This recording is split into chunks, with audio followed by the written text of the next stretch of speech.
Nous sommes obligés de rentrer dans cette dimension pour mieux appréhender des difficultés que traverse la RDC. Et je vois que mon régisseur me parle qu'il me reste à peine 10 minutes. Nous allons, dans les 10 prochaines minutes, terminer la première partie de cette émission. Et j'espère que vous allez ne pas quitter, car dans la deuxième partie, nous allons parler de tout ce qui est proche de nous, tout ce qui est élection, les réhabilitations des chefs coutumiers et du pouvoir ancestral en RDC. Et pourquoi pas parler également des difficultés. Pourquoi, depuis que notre pays s'appelle, à chaque fois qu'il reprend le nom Congo, il traverse des soubresauts. Nous allons essayer, avec l'apport du grand chef, qui va nous faire comprendre ce qui se passe et peut-être nous donner les pistes et les clés, selon la sagesse qui est nôtre, qui vont nous aider à reprendre notre pays, la RDC. Je me tourne vers vous, grand chef. Vous avez parlé là d'une étape, et pour ceux qui nous rejoignent et qui vous ont très bien suivis, on a l'impression qu'il y a eu une difficulté dans la gestion de notre pays par le fait que ceux qui avaient le pouvoir administratif ont oublié ou négligé les véritables détenteurs du pouvoir en RDC. Est-ce que le fait qu'il y a eu cette inadéquation, le fait qu'il n'y a pas eu cette relation, a-t-il entraîné un comportement ou encore plus, parce que le mot pardon vous est souvent, vous l'avez sorti plus d'une fois au cours de cette émission, est-il nécessaire qu'à un certain moment, les autorités administratives de la RDC se tournent vers les coutumiers pour dire « Nous nous sommes éloignés de vous, nous avons pris d'autres chemins, et vous, à votre tour, de vous tourner vers le peuple pour dire « Kandesili », parce que nous voyons certaines calamités naturelles. Je suis quinois d'origine, on me dit qu'à Kinshasa, par exemple, les érosions sans fin sont l'origine de je ne peux pas dire colère ou encore, comment pourrais-je dire, sont l'origine du mécontentement de certains chefs à cause de ces phénomènes naturels que nous voyons. Qu'est-ce que vous pouvez dire à ces milliers, millions qui vous écoutent ce soir? Vous n'avez pas tort. Ce que vous dites est réellement vrai. J'étais en train de dire que le monde est géré par les esprits. Le monde n'est pas ce monde-là préfabriqué qu'on vous fait croire dans l'évangélisation. Je sais que la foi vous a boutiqué quelque part, mais l'adage français dit « Un homme sans histoire est un homme sans valeur ». Le même adage français dit « Une nation sans histoire est vouée à la disparition ». Et quand nous voulons parler histoire, on dit sans effet. Est-ce que c'est pour confirmer cet adage en complicité de ce que vous faites? Ou est-ce qu'il est temps que mon peuple soit conscient et reconnaisse qu'il a dévié? La culture, on te dit, c'est l'identité. La culture, c'est l'identité. La culture, c'est l'homme. La culture, c'est ta valeur. Quelqu'un te dit que sans ta culture, tu n'as pas de valeur. Et il t'invite dans sa culture à lui. Et tu viens tête baissée. Tu ne comprends pas qu'il vient de t'injurier. Qu'il vient de t'appeler à la soumission. Et tu veux te vanter parce que tu as porté de veste. Parce que tu es devenu docteur en histoire, en sciences. Pobaye Bayo. Yonani. Là est le problème. Là devient la difficulté. Où allons-nous? D'où venons-nous? Où sommes-nous? Et où voulons-nous aller? Vous avez dit, je suis originaire de Kinshasa. Oui, je vais te rappeler que tu es originaire de Kinshasa, mais tu n'es pas autochtone de Kinshasa. Là commence le problème. Aujourd'hui, si ça pète ici, aux États-Unis, je ne veux pas rappeler les mauvais souvenirs de tout ici. Mais imaginez que ça enveloppe tous les États-Unis. Très cher Lwakabwanga, très cher Congolais, très cher compatriotes noirs, Congolais, Africains. Vous allez tous vous rappeler que vous êtes venus. Tous. Vous allez tous vous rappeler que vous êtes venus de l'Afrique, du Congo. Très cher Lwakabwanga. Quand tu vas atterrir à Kinshasa, et que le même jour, malheureusement pour toi, une autre bombe tombe sur Kinshasa, tu vas te rappeler que Kananga existe. La question qui se pose, c'est deux. Le natif américain, là, qui ne peut pas quitter l'Amérique, parce que c'est pas où aller, nulle part, il va aller où? Et de deux, même en fouillant à Kinshasa où tu es originaire, et que tu auras retrouvé ton Kananga autochtone, l'autochtone quinois, lui, va aller où? Si tu ne peux pas penser à mon intérêt en tant qu'autochtone de l'endroit, préparez l'avenir tel que chante l'hymne national. Parce que dans l'hymne national, vous chantez les aïeux. Vous implorez Dieu et les ancêtres. Vous chantez l'hymne national, la fierté congolaise, pour que les gens se retrouvent et donnent à la génération future. Nous chantons l'hymne pour la génération future.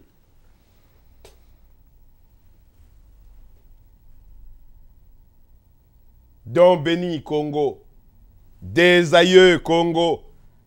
Les aïeux là, vous les prononcez parce que c'est devenu verbe. Ou est-ce que vous êtes conscient que ces aïeux existent? Est-ce que vous êtes conscient que ces aïeux agissent en vous? Quoi que soit la longueur de la nuit, le coutumier triomphera. Et ça, c'est dans le monde entier. Il faut que le peuple le sache.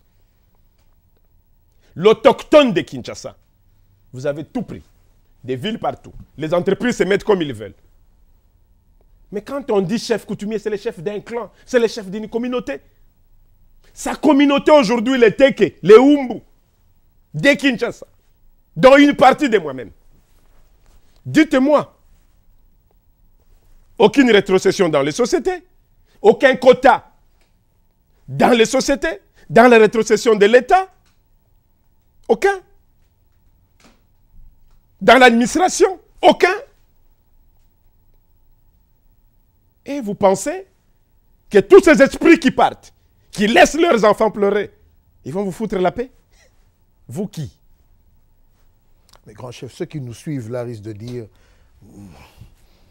Pourquoi vous voulez fuir la vérité? Non, non, non, c'est une... Vous savez, moi, en fait, le problème... Non, ceux qui suivent. Pourquoi ils vont fuir la vérité? Nous ne sommes plus à l'époque de mascarade. Je dis aujourd'hui, j'étais en train d'avancer. Les Congo, dans cette constitution référendaire, qui est sortie des 1+4. Parce que parfois vous oubliez pourquoi il y a les 1+4. Autant de bagarres, autant d'esprit. Hein. Mais l'objectif était de sortir une constitution pour ces pays. Et là, il faut dire merci à Kabila. Il ne faut pas se leurrer. Qu'on l'aime ou qu'on ne l'aime pas, il faut lui dire merci. On a aujourd'hui une constitution de la République qui définit les nouvelles règles. Il faut lutter pour ne pas qu'on les change. Et cette constitution a eu difficile à définir un Dieu sur le Congo. Difficile. Il faut mettre qui au Congo? Jésus? Allah? Les loges? Les sectes? Personne n'a pu définir. Ils ont dit non, non, le Congo est laïque. Tout le monde peut apporter, tout le monde peut croire en qui il veut. Mais on vous dit que le Dieu de Jésus, qu'on appelle Jéhovah, est jaloux. Je dis bien. Le Dieu de Jésus, qu'on appelle Jéhovah, vous dit ne me mélangez pas un seul autre Dieu. C'est impardonnable.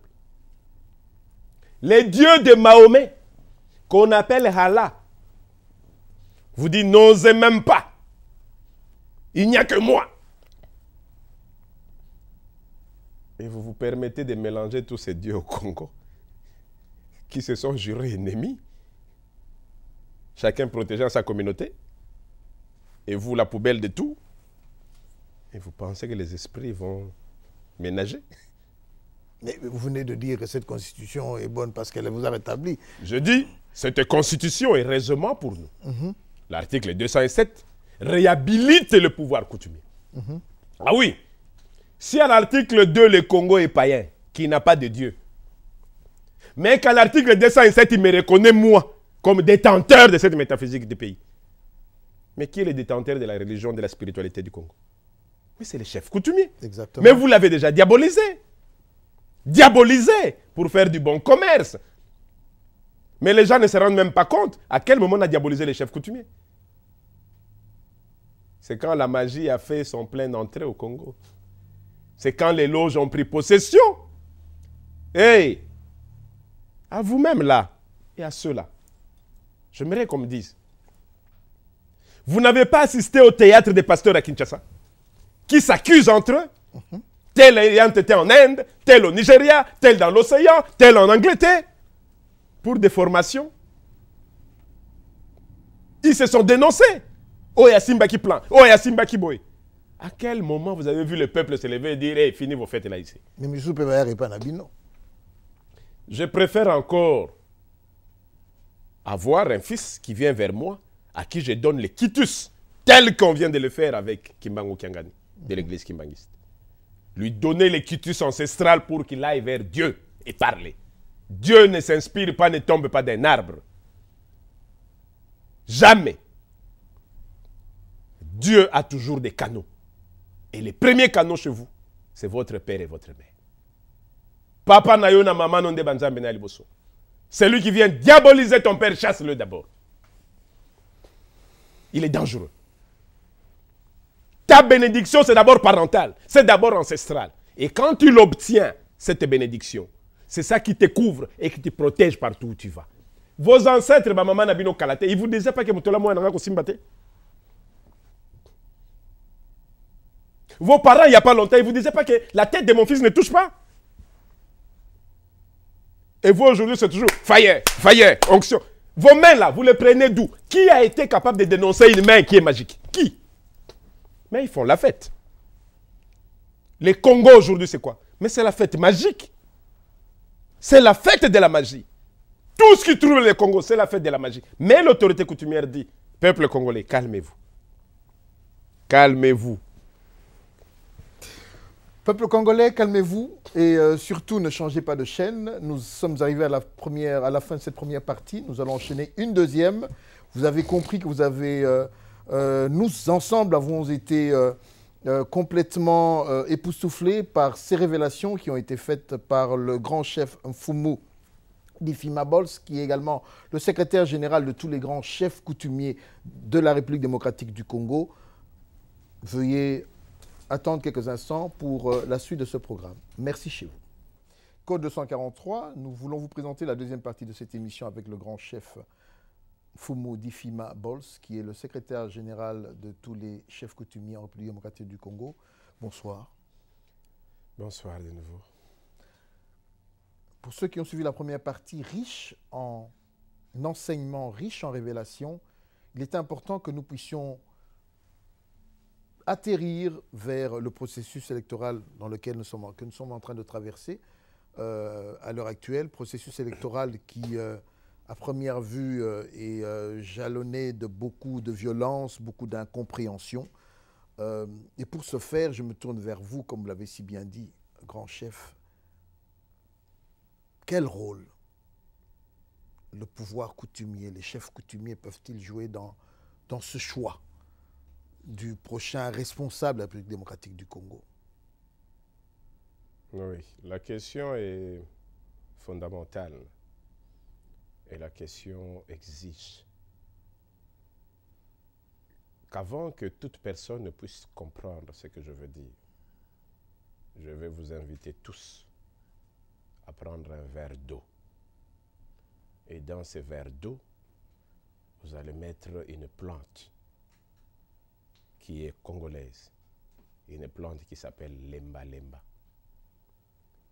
L'emba lemba, ce sont des plantes qu'on donne aux enfants qui ont de la fièvre. L'emba lemba, ce sont des plantes qu'on donne aux enfants qui sont assoiffés, qu'on donne à des excités. C'est comme pour dire, prends d'abord un peu d'eau avant de parler, parce que tu es trop monté pour rien. Vous aviez dit processus électoral. Il y a un mot qui sort de là, processus. Je disais, d'où nous venons? Où sommes-nous? Où allons-nous? Nous sommes dans une maison où il y a une bagarre rangée entre tout le monde. Le papa est là en train d'observer, la maman est là. Mais les enfants se bagarrent dans tous les sens. Et la question que le papa se pose, mais quand vous vous bagarrez là, c'est parce que vous voulez tout casser que vous aviez construit. Ou que vous voulez tout casser que moi j'ai construit.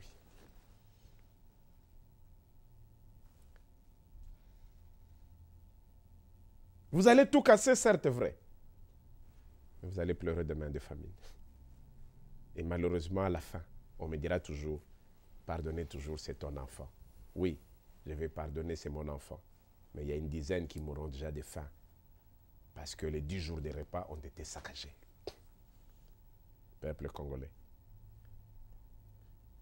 Pour ceux qui lisent la Bible, Moïse a eu la chance de rencontrer Dieu, le Dieu de ses ancêtres. Moïse a eu la chance de bénéficier de son Dieu, un pouvoir pour faire traverser les Juifs. Ces Juifs qui parlent ici aujourd'hui aux États-Unis, qui font les lobbying. Ces Juifs qui continuent à se battre jusqu'à aujourd'hui avec les Palestiniens. Ces Juifs-là ont eu la chance de traverser la mer Rouge par un coup de bâton magique. Malgré ces miracles, les Juifs n'y ont pas cru. Malgré les grands miracles de leur Dieu, de leur faire traverser, de leur donner du pain. Qui savait que le ciel a une boulangerie? Vous lisez vos textes bibliques. Ces textes-là vous apprennent que Dieu avait une boulangerie. Et que chaque matin, il faisait tomber un morceau de pain. Et il y avait un ordre. Chacun ne pouvait prendre qu'un seul pain et pas 2. Parce que c'était la traversée du désert. La traversée du désert veut dire la traversée de la période de faim, de famine, de sécheresse. Et l'image qu'on vous donne par ces paraboles, c'est pour dire le petit pain que tu as. C'est pour survivre et arriver à la terre promise. Ils n'ont pas cru en Moïse. Et Moïse, revenant de ses 10 commandements en colère, va trouver une fête parce que tout le monde voulait manger, tout le monde voulait des bijoux. Il a cassé cette tablette qu'il a eue de son Dieu. Et jusqu'aujourd'hui, je le dis très bien, jusqu'aujourd'hui, jusqu'à ce jour, jusqu'au moment où je suis en train de parler, ce peuple juif qui est sorti de l'Égypte n'a jamais retrouvé la terre promise. Jamais. C'est ce qui justifie la bagarre avec les Palestiniens jusqu'à nos jours. 2 siècles, 3 siècles même, les peuples juifs jusqu'à ce jour n'a plus jamais retrouvé la terre promise. Parce qu'il s'est contenté de la fête des bijoux et des anneaux qu'il fallait fabriquer et revenir vers les bêtises de loge. Personne. Pour ceux qui me suivent, les initiés, vous aviez compris. J'ai dit la récréation de la métaphysique a pris fin au Congo. Et ce n'est même pas au Congo, c'est dans le monde entier. Nous remettons de l'ordre une fois pour toutes. Je dis c'est un processus. Pourquoi j'ai pris cet exemple? Le Congo qui sort d'une bagarre il y a encore à peine quelques années. La bagarre qui a accompagné Sun City. Le Congo qui n'a même pas de budget, qui n'a rien. Le peu d'argent qui pouvait servir de reconstruire le pays a tous été déversé dans le processus de Sun City. Les 1+4. Quel gouvernement qui a tout bouffé, allant jusqu'à creuser encore, casser encore ce qui ne pouvait même pas être sauvé. Le tout, c'est pour aller vers les élections, avoir une constitution de ce pays. Cette constitution qui nous reconnaît, nous, qui reconnaît au peuple congolais les textes de loi que le peuple a voté.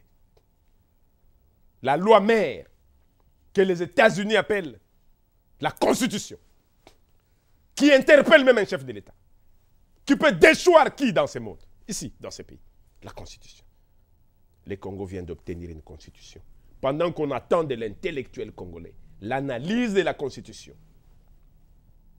pendant qu'on attend de nos enfants congolais, du Congo et de la diaspora qui se disent les dieux du savoir, on attend de vous l'analyse de la Constitution. Aidez maintenant à asseoir cette constitution. Voilà que vous voulez nous ramener la fête au Congo, la récréation. On n'en a pas besoin. On n'en a pas besoin. C'est là l'interpellation. Que dit la Constitution?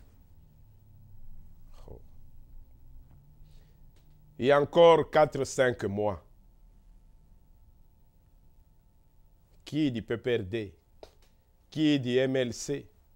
Qui de l'IDPS? Qui de n'importe quel parti politique? Mangez tous ensemble. Les débats télévisés étaient suivis. On voyait des gens sortir des débats, on les retrouvait dans des coins, en train de siroter leur verre, débattre même de ceux qui venaient déjà de parler sur plateau. Ça ne faisait pas de ces gens des ennemis. Et ça, c'est à Kinshasa, au Congo. Et il y a une poudrière qui nous sort de l'Europe, la diaspora. Ah, je peux tout inventer. Non. Ayez pitié de nos familles là-bas. Et on les nourrit. N'inventez pas. 4 milliards. Hein? Je veux dire clairement, vous êtes devant moi. Vous avez une famille de plus de 10 000 personnes. Dites-moi, confirmez que vous nourrissez 10 000 personnes. Arrêtons ça. Vous contribuez. Oui. J'insiste. Il y a une différence entre contribuer dans la communauté et dire je suis l'assiette de la communauté. Non. Quand on se donne cet attribut, alors on croit tout se permettre. On prend même ses parents pour des petits-enfants. On prend même ses grands-parents pour des petits-enfants. Parce qu'on dit, c'est moi maintenant. Yonani, pas comme hypothèse, mais on peut te prendre là le matin, tu rentres. Tu seras encore celui qui parlait? Non. Je dis, et ceux qui sont acquis, et ceux qui sont ici, tous sont des enfants. Mais nous interpellons.